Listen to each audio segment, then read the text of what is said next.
tous, bonjour à toutes. J'espère que vous allez bien, parce que moi j'ai la pêche grave. Il est tôt le matin, donc je sais pas si ça va se voir sur ma voix et tout le reste. Mais cela dit, dans ma tête, en tous les cas, c'est extrêmement positif. D'accord? Extrêmement positif. Et je tiens à faire cette vidéo pour, en fait, une raison extrêmement simple.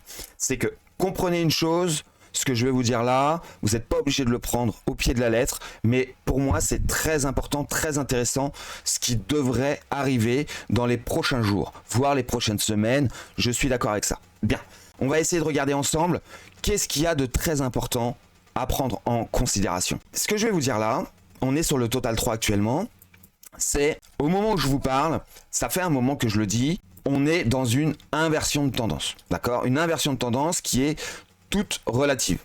D'accord? Quand je dis toute relative, ça veut dire que nous sommes dans une A, suivie d'une B, suivie d'une C, suivie d'une D et suivie d'une E. Donc pourquoi A, B, C, D, E? Encore une fois, c'est parce que nous ne sommes pas dans une 1, 2, 3, 4, 5, étant donné qu'il n'y a pas d'impulsion. Pourquoi il n'y a pas d'impulsion?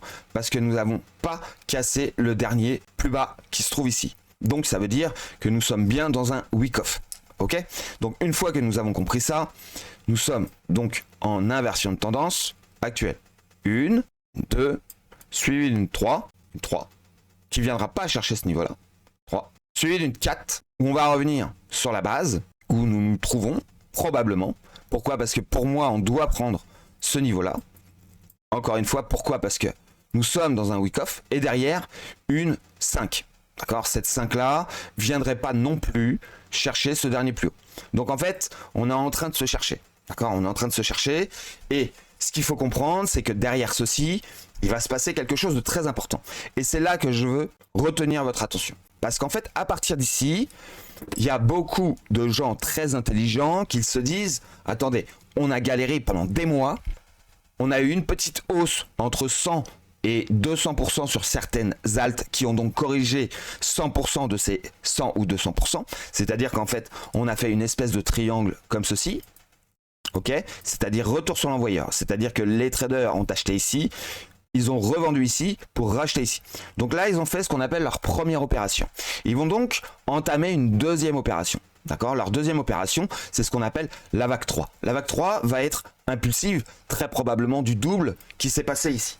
Bien, probablement. Cependant, derrière ce double, on va avoir un retour. Un retour qui va être un petit peu plus poussé que le dernier plus bas. Pourquoi? Parce que les gens vont l'attendre ici. Et comme nous sommes dans une A, B, C, D, E très probable à la hausse, pour ma part, on devrait revenir, si vous voulez, à l'envoyeur. Comme ceci. D'accord? En A, B et C. Et vu qu'on sera en A, B, C, ça voudra dire qu'en réalité, nous sommes dans une impulsion haussière comme ceci. Dans une 1. Et derrière, nous attendrons donc une 2. Ce qui nous présage d'une 3 qui va venir se chercher ce dernier plus haut. Si je vous fais le dessin ici, malgré que voilà, ça nous emmènerait dans une zone au-dessus, bien sûr, de celui-ci. Donc on aurait une 2, une 3, une 4 et une 5 qui serait en réalité une ABCDE. Ce que je veux dire par là, pour vous donner un exemple simple, XRP pourrait atteindre le dollar et plus, c'est-à-dire 1,30$ jusqu'à 1,60$ selon moi, parce qu'on ne va pas casser le top, si vous voulez, et on ne va pas non plus casser le deuxième top de XRP. Donc on va s'arrêter juste avant le deuxième top, le deuxième plus haut connu. Voilà, on va s'arrêter juste avant. Donc juste avant, c'est à peu près entre 1,50$, 1,60$ selon moi. Cependant, ce n'est pas obligatoire qu'on aille jusque-là. Donc c'est pour ça qu'il faut commencer à prendre des bénéfices à 1$. Pour ma part, pourquoi? Parce qu'on aura cassé le dernier plus haut. Et on a confirmé une tendance haussière. Et c'est tout ce qui m'importe en réalité. Mais par contre, en termes de bénéfices, vous avez des choses très intéressantes.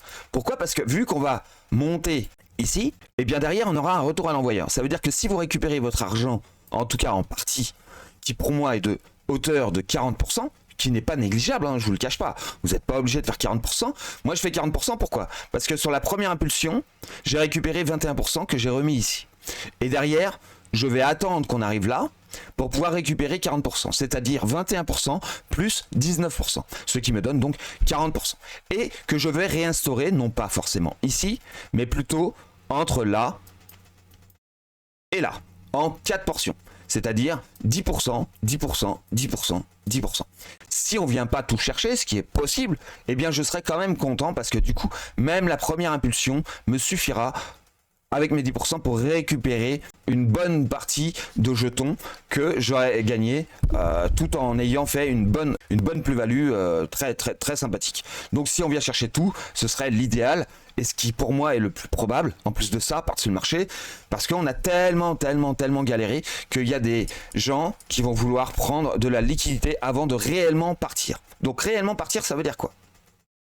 Réellement partir, ça veut dire faire quelque chose de quand même très impulsif. Nous étions donc dans une 1, nous sommes donc dans notre correction de 2, et nous allons faire une 3, où nous allons prendre la liquidité de celle-ci, qui également va être très impulsive, méchamment. Parce qu'on va s'arrêter à 50% de cette descente. D'accord ? Donc c'est une descente très sévère. Et donc là, arrivé à ce niveau-là, comme je vous ai dit, on sera à peu près au dollar 60. Et derrière, on va pousser, chercher la liquidité ici, très probablement, pas beaucoup plus que 25% selon moi. Donc ça veut dire que à partir de là, on serait en moyenne, pour XRP par exemple, entre 4 et 8 dollars selon l'impulsion. D'accord ? On pourrait chercher les 0,25, mais sur certaines cryptos, on pourrait aller chercher un peu plus, entre les 0,25 et les 0,50.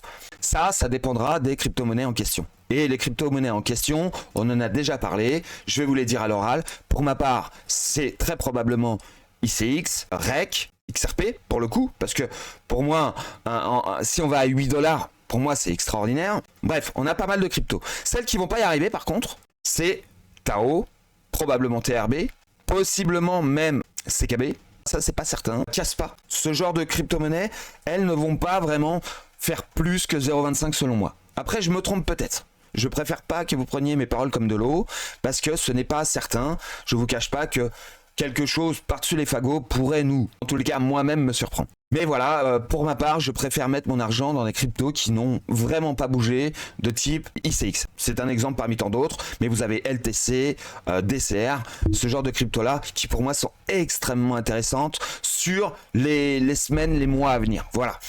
C'est surtout là que je vais apporter mon attention sur les mois à venir sur ces cryptos là. Après je ferai un bilan de ça, et pour ma vague impulsive, là donc la dernière en quelque sorte, c'est-à-dire parce que derrière on va se taper une correction théoriquement relativement violente qui pourrait venir même chercher cette liquidité ici. Vous allez me dire pourquoi, je vous ramène à la dernière vidéo que j'ai faite par rapport à la crise et j'en parle de la raison pourquoi je vous dis ça. On pourrait avoir donc toute cette partie-là, ça pourrait être une mèche ici. Et derrière, enfin créer notre impulsion haussière, certainement en 3 vagues impulsives. 1, 2, 3, et on irait chercher les fameux 30 balles sur XRP. Combien de temps ça va prendre ça ? Je vous cache pas, j'en ai vraiment pas la moindre idée. Juste que le moment qui sera rapide, ce sera très probablement celui-ci. Derrière, est-ce qu'on va monter ce qu'on appelle en bull run, c'est-à-dire non-stop de cette manière, où ça ne s'arrête pas, vous voyez, à la façon du SP500, ou alors on va avoir ce type d'impulsion qui sera donc légèrement différente, c'est-à-dire avec un range, et derrière une poussée forte type bull run. Ça je ne peux pas vous le dire, j'en sais rien. Il va falloir être très observateur sur la technique qui va être abordée ici. Et ça se remarquera parce qu'on a très probablement des petits volumes à partir du moment qu'on aura fait notre mèche. D'accord ? Donc ces petits volumes vous donnera l'impression qu'on ne monte pas, alors qu'en réalité on monte de façon constante et continue. Alors que si on fait un range, il y a de très fortes probabilités que la volatilité ne baisse pas beaucoup en réalité là-dedans, c'est-à-dire avec des belles opportunités d'achat et de revente, mais à un moment donné, une target que personne pourrait éventuellement s'attendre à un moment ou à un autre. Et ça, c'est ce qu'on appelle le bull run également. Donc c'est 2 façons de voir le bull run. Donc j'espère que j'ai été assez clair là-dessus. Maintenant dans cette vidéo, je vais également vous apporter des opportunités de sortie sur Ethereum. On va commencer par là. Quand je vous dis des sorties, on va parler du premier TP entre guillemets. Premier TP parce que normalement, vous êtes déjà au 2e TP. Rejoignez-nous dans le Discord. Vous saurez pourquoi je vous parle de ça et par rapport à Ether. rejoignez-moi parce que en vidéo sur YouTube, c'est tellement long à expliquer que je préférerais que vous veniez sur le Discord, qu'on puisse en discuter. À ce moment-là, vous serez informé de tout ça. Mais en vidéo, c'est trop long à expliquer. Comprenez-moi. Bien. Alors, on est en daily. Alors, je sais, ça va être assez compliqué à expliquer. J'ai deux impulsions dans cette tendance-là. Une première impulsion, enfin une dernière impulsion ici et une impulsion ici. Donc deux impulsions qui nous ont donné le dernier point haut. Bien. Derrière, nous avons donc une correction comme ceci. D'accord? Donc en réalité, un retour à l'envoyeur. Pourquoi? Ça, c'est la prise de profit des traders. Ok? On achète ici, on revend là et on rachète ici. C'est très typique. Ensuite, derrière, ce qu'on a besoin, les traders, ce qu'on a besoin de faire, c'est de refaire racheter les gens au-dessus de ce niveau-là. Donc les gens vont s'exciter comme des puces ici, ils vont acheter. Alors que cette zone est une zone qui correspond à cette longue distance. Un autre Fibonacci. Donc là, vous avez un Fibonacci par rapport à cette distance et vous avez un Fibonacci, pardon, par rapport à cette distance-ci. Donc comme vous pouvez le constater, par rapport à la petite distance, ici et là, vous avez donc un 0,25 qui se positionne ici à 4736. Donc pour ma part, on doit venir chercher les 4736 points. Ce qui nous permettrait de faire un appel à l'achat sur l'intégralité du mouvement. D'accord? Qui lui est à 0,25 ici. Donc comme vous pouvez le constater, on ne va pas chercher les 0,25. Pour ceux qui connaissent ma méthode de travail, c'est appel à l'achat. On redescend, d'accord, en A, B et C. Et derrière, on va chercher l'impulsion pour venir chercher ça. Voilà pourquoi je ne pense pas, qu'on ne va pas aller chercher les 0,25 de la complète tendance. Ok? Parce qu'il y a un piège là-dedans. Le piège, il est simple. Le piège, il est de vous faire acheter ici, au-dessus de ce niveau-là, voire au-dessus du niveau des 4007, pour ensuite vous corriger un peu plus que ce qu'on a déjà corrigé. Pourquoi? Pour aller chercher les 0,25 qui se trouvent ici. Les 0,25 qui se trouvent là, qui correspond à un support très important pour pouvoir prendre la liquidité de toute cette zone. Pour monter, on a besoin de liquidité. D'accord? Et ainsi que pour descendre.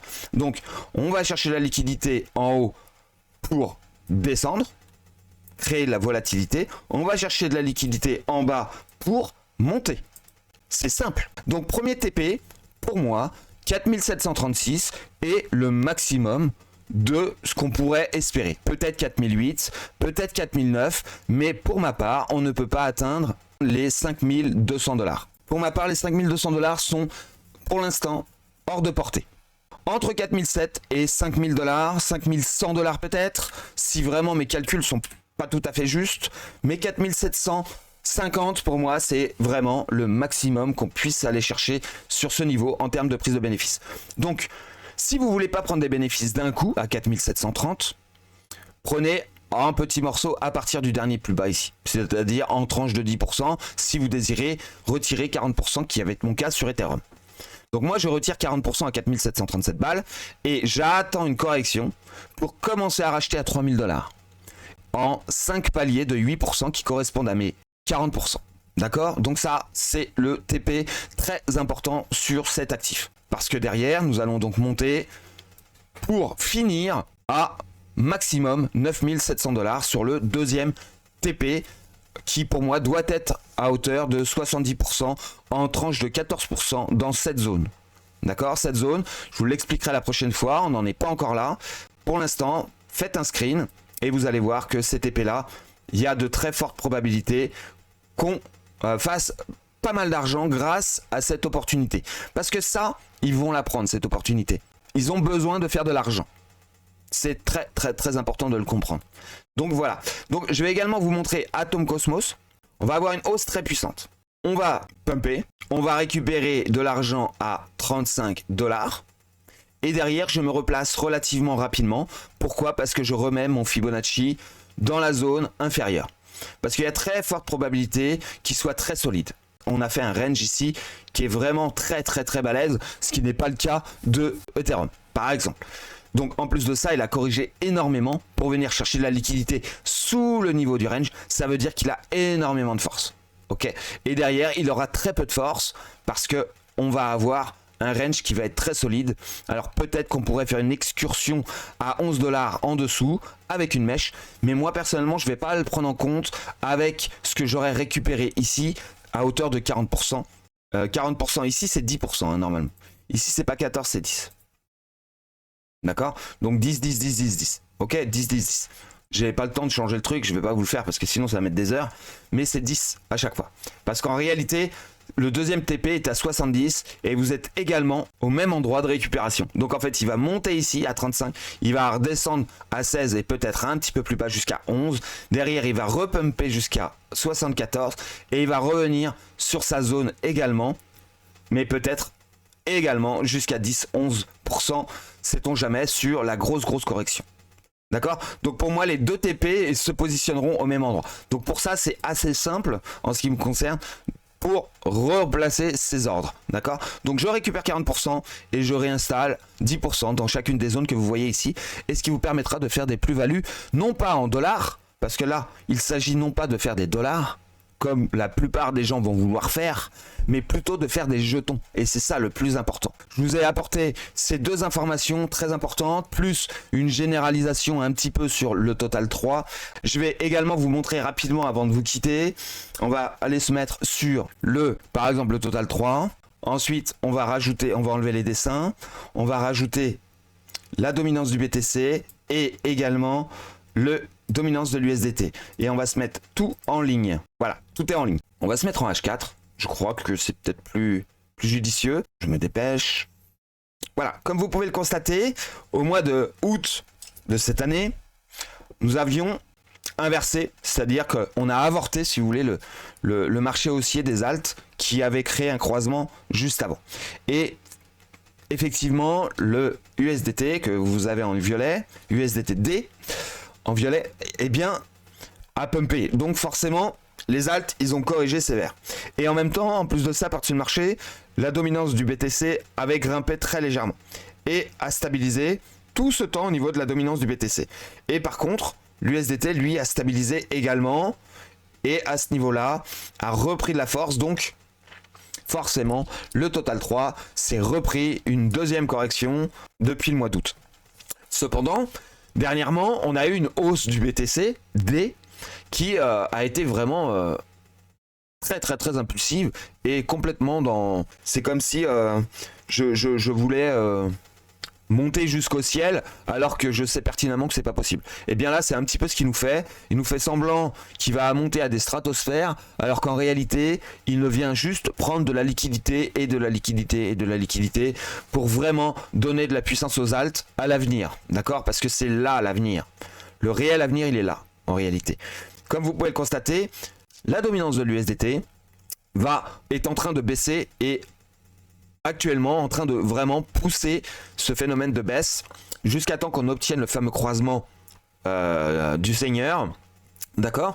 Et l'USDT également va commencer à vaciller très sérieusement parce qu'elle est vraiment très haute et en plus de ça, de façon, comme je vous l'ai dit, complètement idiote. D'accord? Donc, par contre, le Total 3, lui, il a de la force pour pouvoir monter. Donc, si on obtient ce croisement, on aura ce type de choses ici, c'est-à-dire une inversion totale, d'accord? Sauf qu'avant cette inversion totale, on aura ce type de choses. Je vais essayer de vous faire un petit comparatif. Alors ici, on devrait tac, croiser, ok. Ensuite, elle descendre progressivement hein, au début, comme ceci. Une fois que c'est fait, on revient sur la moyenne, on revient ici comme ceci, et on va faire joujou là, dans cette zone. Elle va continuer probablement de descendre au niveau de la dominance du BTC, très probable. Derrière, on va vraiment avoir quelque chose d'impulsif sur les alts et en même temps, la dominance du Bitcoin qui va donc baisser. À partir de là, on aura quelque chose de très génial. Et bien sûr, à un moment donné, ça se recroisera un peu plus grand parce qu'il y aura un piège, comme je vous l'ai dit, où on va avoir très probablement, je vous renvoie sur la vidéo dernière, la crise, qui va être très probable, et on aura de nouveau un croisement qui fera paniquer pas mal de monde pendant un certain temps, qui ensuite viendra chercher vraiment des stratosphères, et l'USDTD donnera beaucoup de place au Total 3, ainsi que la dominance du Bitcoin. Donc, pour ma part, Alors, un bull run, oui, par rapport à ce où on va repartir. Mais par rapport au dernier plus haut, on va pas dire que ce sera un bull run. On validera tout simplement un marché haussier pour l'avenir. Voilà, vous savez tout. Je vous remercie d'avoir suivi cette vidéo. J'espère que j'étais assez clair. Je suis un petit peu brouillon, je m'en excuse. Il est très tôt, je voulais vraiment vous informer. Pour préparer vos prises de bénéfices, là sur le TP2, si je puis me permettre pour certains, et le TP1 pour d'autres, si vous avez loupé le premier, mais surtout celui-ci, ne le loupez pas, parce que vraiment, vous avez une opportunité en or de pouvoir donner un capital très important supplémentaire à votre portefeuille et donc à votre vie futur. Voilà, merci beaucoup d'avoir suivi cette vidéo. Petit pouce bleu, abonnez-vous, le commentaire pour le référencement. Vous savez que sans commentaire, YouTube ne m'aide pas. Donc il faut absolument que vous commentiez, que vous soyez d'accord ou pas avec moi. Commentez cette vidéo s'il vous plaît. Je vous remercie et je vous dis à très vite.